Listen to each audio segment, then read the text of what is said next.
Order! Order! You are an incorrigible delinquent at times. Behave yourself, man!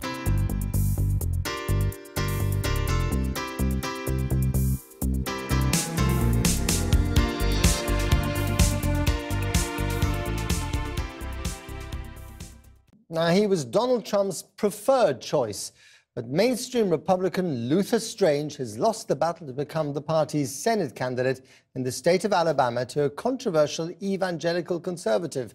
Victory in the party's primary race went to former Alabama Chief Justice Roy Moore, who recently brandished a gun at a campaign rally and strongly opposes gay marriage. Many Republicans fear that he could be a liability in December's general election and had plowed millions of dollars into supporting his opponent.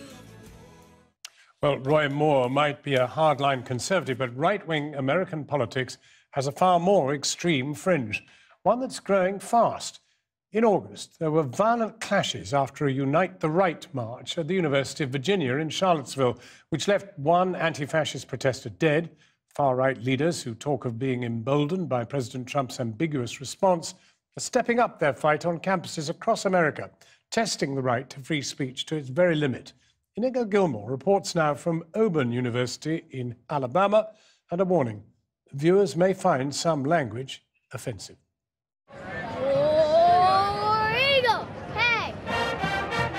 First game of the season for the Auburn Tigers. Students at this Alabama university in the Deep South returning after the summer break. There's a party atmosphere as all generations come together for some traditional tailgating. This is what they refer to as the Auburn family.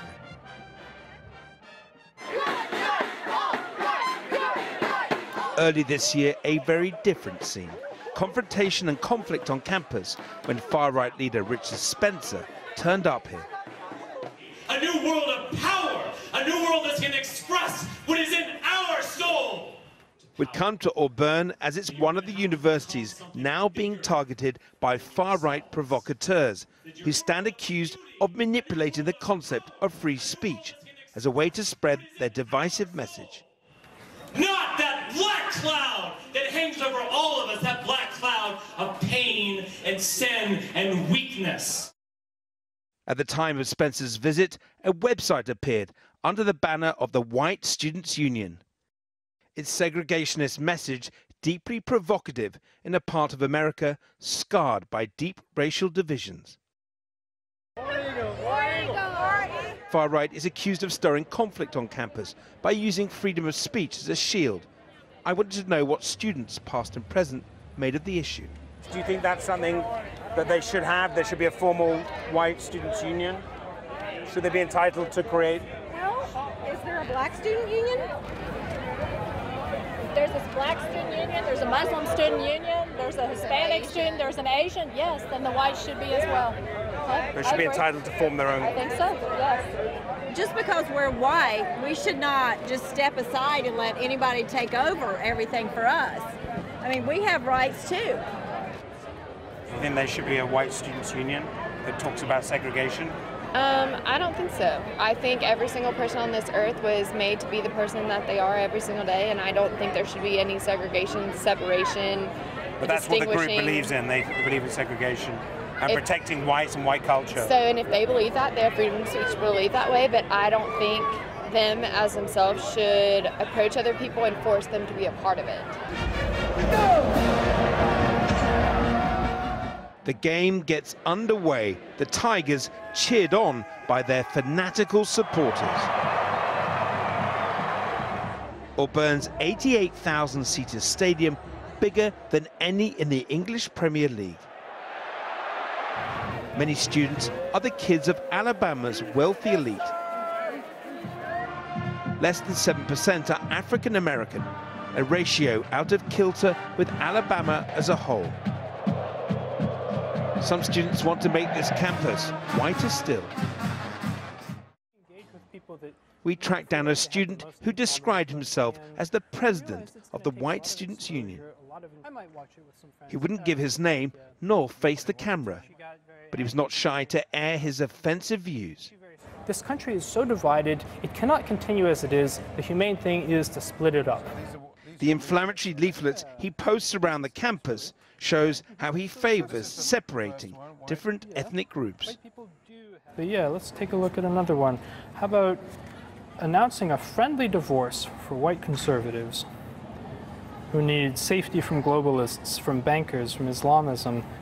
And then here you have a picture of Orthodox Jews. Muslims and black people. Yeah, and all of these are good, happy people. We're not trying to say, oh, these are evil devils. We're just saying, hey, we're different. We want to be in our own community. And then you have your logo next to happy-looking white people. Yeah. He says the group has just 10 members, but feels emboldened by President Trump. Make America Great resonated primarily with white people. But that's the message you're trying to drip into. Sure, why not? We're facing the very death of our race. That is what's pushing conflict here. But on campus, it's the White Students' Union that stands accused of pushing conflict through its inflammatory leafleting. We went to meet a student who's been documenting growing far-right activities on campus. And then here they changed the F to G, so it says Goi Ha instead of Foi Ha. The word Goi means non-Jew, and its use here was clearly racially tinged. The White Students' Union leaflets carry disturbing anti-Semitic and racist messages. Well, yeah, so students have to go to class or walking across campus and see messages. As you can imagine, for anyone, it's not a great feeling to know that folks think that the world would be a better place if people like you were not in it. Even though the White Students' Union is a fringe group, they're seeking approval as an official student body, and they say they already have some support. I do know 2 different professors who are willing to hear me out, who are willing to discuss my views, and who probably share some things in common. And he warns there'll be consequences if the university tries to block him. We don't want to burn bridges, but if people think that they can ignore us, then they may have another thing coming, as they say. When Spencer came to Auburn in April, there were violent scenes. Though contained, they were still a shock for the campus. His supporters clashed with anti-fascist protesters known as Antifa. Now you can ask them, oh, what do you think of Richard Spencer or the alt-right or identitarianism? Oh, it's terrible, it's racist. But they're voting with their feet. I didn't bring thousands of people. They're voting with their feet. They love it. I wanted to ask Spencer about his apparent tactics of instigating violence at universities in a campaign to undermine multicultural liberal institutions. No one identifies with the word racist. He claims it's the intolerant radical left that's using violence to stop them airing their views. There were violent scenes at the campus. Students said they'd never seen scenes like that before. The on campus. Antifa. What right do you have to do that? No, people from your side, your supporters who identified as your supporters. They're defending themselves against the violent Antifa. But that's always very convenient to say they're always defending themselves. What about right? if they, I'll answer that question. Triggered the violence. I'll answer the question, what right do I have? That is a public space. As a citizen of the country, so it's your right to be there, to provoke people. I'm a citizen. Have your supporters commit violent acts. They don't commit violent acts. They defend themselves. It's on video. It's there. The racist, anti-Semitic language, disturbing Nazi overtones. You understand it's deeply offensive to a lot of Americans, the vast majority of Americans. I'm sure a lot of people are going to be offended by what I say. I don't care. But I care about things that are right and that are true. But there's a responsibility with that, isn't there? No, you can't zero separate yourself off from the violent reaction. I have zero responsibility to care about whether someone's offended or not. Spencer was a key organizer of a Unite the Right rally in Charlottesville in August, ostensibly a protest against removing a Confederate statue. Clashes erupted with Antifa counter-protesters. They were enraged when neo-Nazis gave Heil Trump salutes.